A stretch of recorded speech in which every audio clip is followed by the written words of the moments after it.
Assalamualaikum warahmatullahi wabarakatuh. Hai sahabat Diva Aura semuanya, apa kabar? Semoga dalam keadaan sehat dan bahagia ya, amin. Sahabat Diva Aura, saya memiliki pertanyaan yang sangat menarik untuk diulik. Pertanyaan ini diberikan oleh salah satu klien saya ketika sesi konsultasi, dan jawaban ini juga akan saya bagikan ke sahabat Diva Aura semuanya melalui video ini. Jadi di sela-sela konsultasi, klien saya ini memberikan pertanyaan, Bu Diva, apakah ketika saya menikah dan kemudian secara otomatis orang yang saya nikahi atau suami saya ini adalah jodoh saya? Apakah jodoh sesimpel itu? Hanya dengan menikah otomatis seseorang menjadi jodoh kita? Nah, itu pertanyaannya.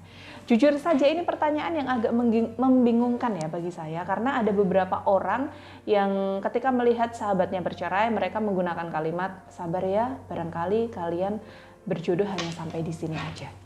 Jujur saja, tidak ada yang tahu siapa jodoh kita tidak tahu bahwa akhirnya siapa yang akan bersama kita. Karena sejujurnya jodoh itu yang terbaik untuk kita. Bukan berarti pria atau wanita yang menikah dengan kita otomatis menjadi jodoh kita. Tidak seperti itu. Tapi bagaimana perjalanan kita dan dia untuk tetap berusaha bersama-sama menjadi jodoh sehidup sesurga. Karena kalau kita bilang bahwa orang yang menikah dengan kita otomatis langsung jadi jodoh kita, juga ada beberapa kasus nih yang kayak membantah kalimat itu gitu loh. Misalnya, ada seorang wanita yang pacaran dengan seorang pria, kemudian si wanita ini hamil ya, lalu terjadi pernikahan dan sah dicatatkan dalam pencatatan negara. Tapi 2 hari kemudian si pria ini menjatuhkan talak dan mereka bercerai. Lalu apakah ini disebut jodoh?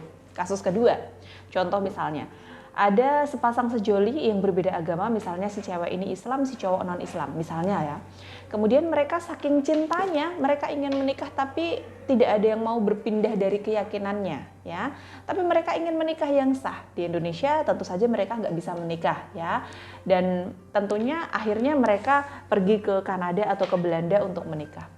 Kalau menilik Quran surat Al-Baqarah ayat 221, ini kan suatu larangan. Lantas, apakah mereka jodoh? Nah, lalu kasus ketiga misalnya, ada seorang pria yang sudah beristri, sudah memiliki anak, dan kemudian dirayu-rayu oleh seorang pelacur, lalu kepincut sama pelacur itu, dan akhirnya mereka menikah siri, dan setelah ketahuan istri sahnya, istrinya meminta bercerai.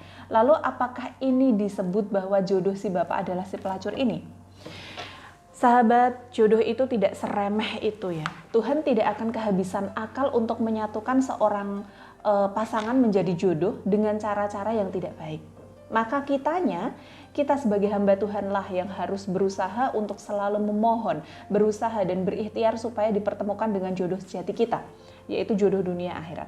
Jadi untuk sahabat Diva Aura semuanya yang sudah berumur namun belum bertemu jodohnya, ya tidaknya dekat dengan seseorang atau ada tanda-tanda jodohnya, jangan risau. Konsultasi dengan saya, insya Allah saya akan berikan advice terbaik terkait permasalahan asmara dan bagaimana cara konsultasi dengan saya. Silakan konsultasi melalui kontak dan layanan resmi Diva Aura di 082242102999 atau langsung kunjungi website resmi saya juga bisa di www.divaaura.co.id. Sekian dari saya hari ini, saya Diva Aura, konsultan aura dan rumah tangga. Salam cinta dengan aura.